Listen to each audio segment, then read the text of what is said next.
মানুষ যতক্ষণ পর্যন্ত নিজের ভাগ্য ত্বরান্বিত করার জন্য তার পাকে সামনে না নেয়, আল্লাহ রাব্বুল আলামিন তার ভাগ্য পরিবর্তন করে না। এখন আমরা কোনো পরিকল্পনা করব না, কিছু করব না, আমরা শুধুমাত্র ফাঁপড়বাজি করব, তাহলে তো আমাদের জন্য বিপদ বাড়বে প্রিয় ভাইয়েরা।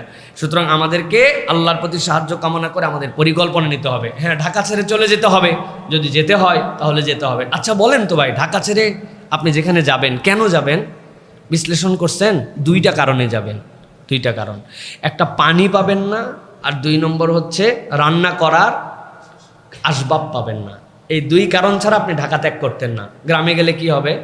আর গ্রামে আপনার বাড়ি 10 তলায়, ফ্ল্যাটটা 12 তলায়, আপনি 10 তলায় পানি কি দিয়ে তুলবেন? আপনি কি একবার কল্পনা করছেন যে আধুনিক হয়ে আমরা কমোড নর্মাল বাথরুমটা একবারে বাদ দিয়ে দিছি, একজন বাথরুমটা সাইরে ফ্ল্যাশে চাপ দিয়ে দেখি পানি নাই, আপনি এরপরে বাথরুম করতে গেলে কেমন হবে?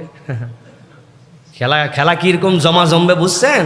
প্রত্যেকটা ঘর এক একটা করে গুয়ের আস্তা বর হয়ে যাবে, কিন্তু পানি থাকবে না। তাহলে এই পানি যদি না থাকে আপনি কি করবেন? নিচ থেকে খাবার পানি ধোয়ায় আনতে পারেন, কিন্তু হাগার পানি বড় মুসিবত, হাসির বিষয় নয়। আর 2 নম্বর রান্না, বলতেছেন গ্যাস নাই তাই কি চলবে আমাদের হচ্ছে ইন্ডাকশন, চলবে আমাদের কারেন্টের চুলা। জি না ভাই, কারেন্ট যদি না থাকে আপনি করতে কি জ্বলাবেন? এই জন্য আপনাকে গ্রামে চলে যেতে হতে পারে। তবে আমাদের একবার গ্রামে আবার যাওয়া দরকার, 10-15 দিনের জন্য হলেও ঢাকাবাসীকে একটু যাওয়া দরকার। কারণ আমরা গ্রাম থেকে ডিট্রাস্ট হয়ে গেছি। তাদের কি কষ্ট, তাদের কি অনুভব, এটা আমাদের অনেকের মধ্যেই নাই।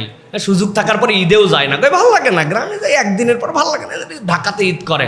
এগুলো মানুষের একবার ধাক্কা খাওয়া গ্রামে আবার ফেরত পাঠানো দরকার।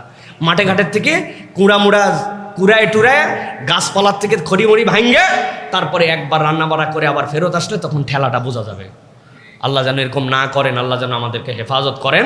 তবে প্রত্যেকের পরিকল্পনা থাকতে হবে। দিনাজপুরে এক মাহফিলে আমি গেছি, যাওয়ার পরে বললাম দেশের এই অবস্থা ভয়াবহ, বিরলে, আমাদের সকলের প্রস্তুতি নেওয়া উচিত। সামনের থেকে এক মুরব্বী লাভ দিয়ে বলছে আমার প্রস্তুতি আছে। আমি বললাম আজকে ওয়াজ করার দরকার নাই, আপনার প্রস্তুতিটাই বেশি করে শোনা দরকার আজকে।